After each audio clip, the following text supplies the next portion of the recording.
Assalamualaikum warahmatullahi wabarakatuh.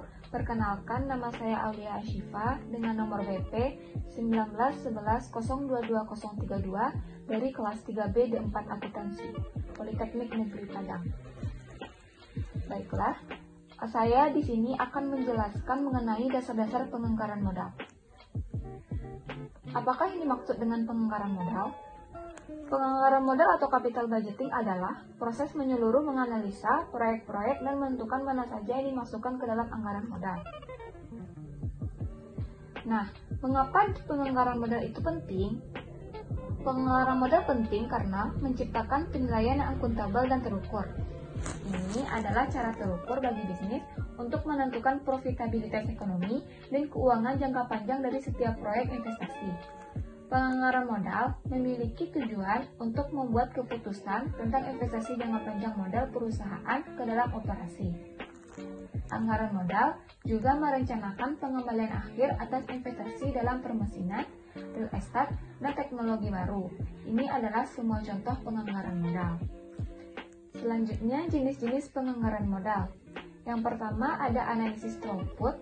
Analisis throughput adalah bentuk paling rumit dari analisis penganggaran modal, tetapi juga yang paling akurat dalam membantu manajer memutuskan proyek mana yang akan dikejar. Yang kedua, analisis DCF. Analisis ini adalah arus kas terdiskonto melihat arus kas keluar awal yang diperlukan untuk mendanai satu proyek. Yang ketiga, analisis pengembalian.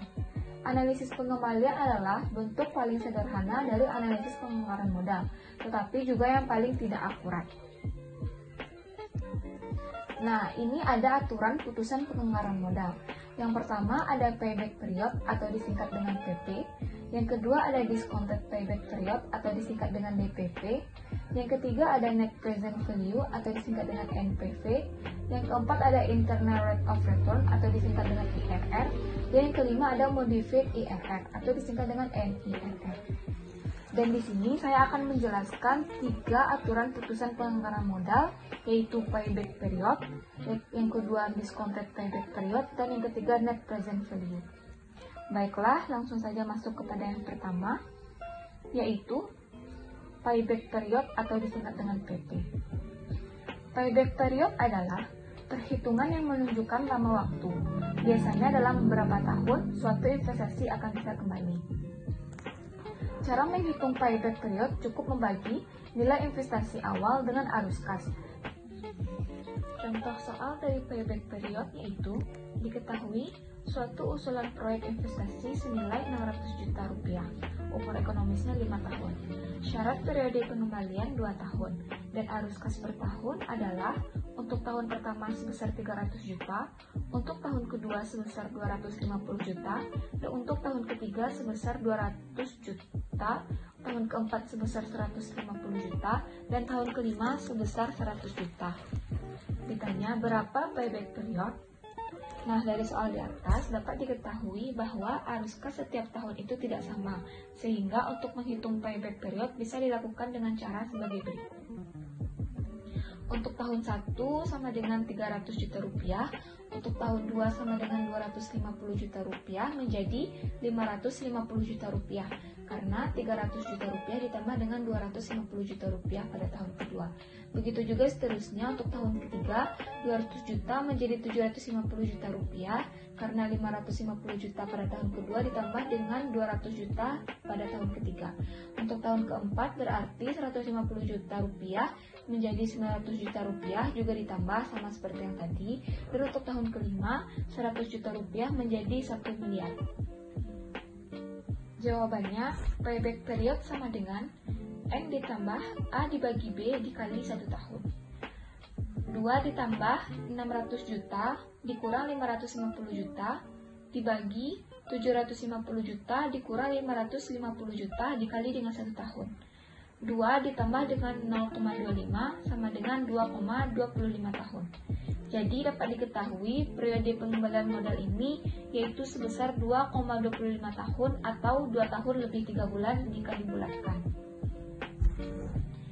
Selanjutnya yang kedua, discounted payback period.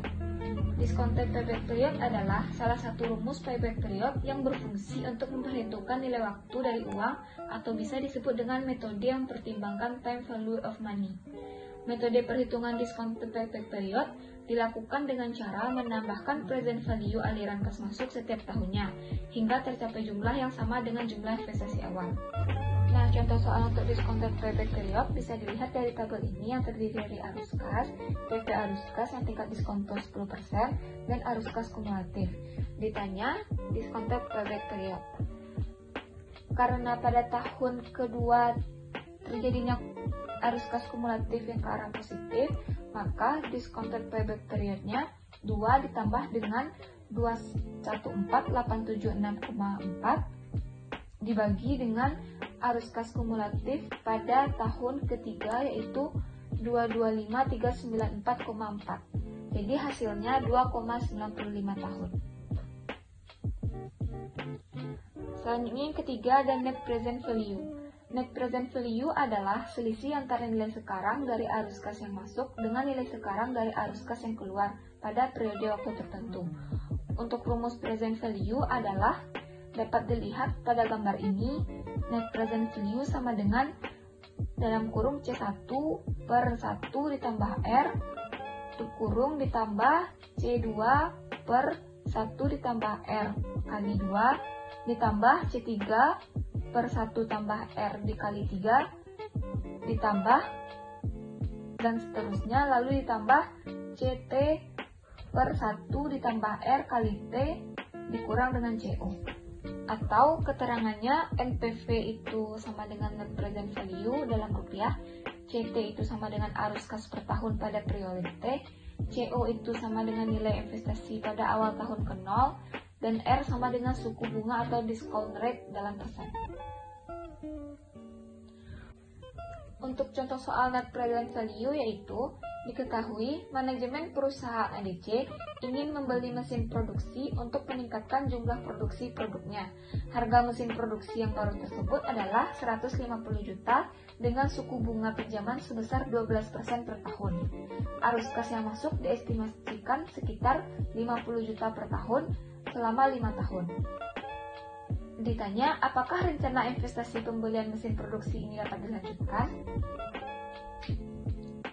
Dan dapat kita jawab, untuk penyelesaiannya, CT itu sama dengan 50 juta, CO itu sama dengan 150 juta, dan R sama dengan 12% atau sama dengan 0,12. Yang dijawab, NPV sama dengan masukkan rumus, jadi 50 per 1 ditambah 0,12 ditambah 50 per 1 ditambah 0,12 dikali dengan 2 ditambah 50 per 1 ditambah 0,12 dikali dengan 3 ditambah 50 per 1 ditambah 0,12 dikali dengan 4 dan 50 per 1 ditambah 0,12 dikali dengan 5 dikurang 150. Jadi hasilnya 44,64 ditambah dengan 39,86 ditambah 35,59 ditambah 31,78 dan ditambah 28,37 dikurang dengan 150. Jadi 180,24 dikurang 150, NPV-nya berarti sama dengan 30,24. Jadi nilai NPV adalah 30,24. Baiklah, sekian materi dari dasar-dasar penganggaran ini yang dapat saya sampaikan. Terlebih dan terkurang saya mohon maaf. Apabila ada kesalahan, saya juga mohon maaf. Terima kasih atas perhatiannya. Assalamualaikum warahmatullahi wabarakatuh.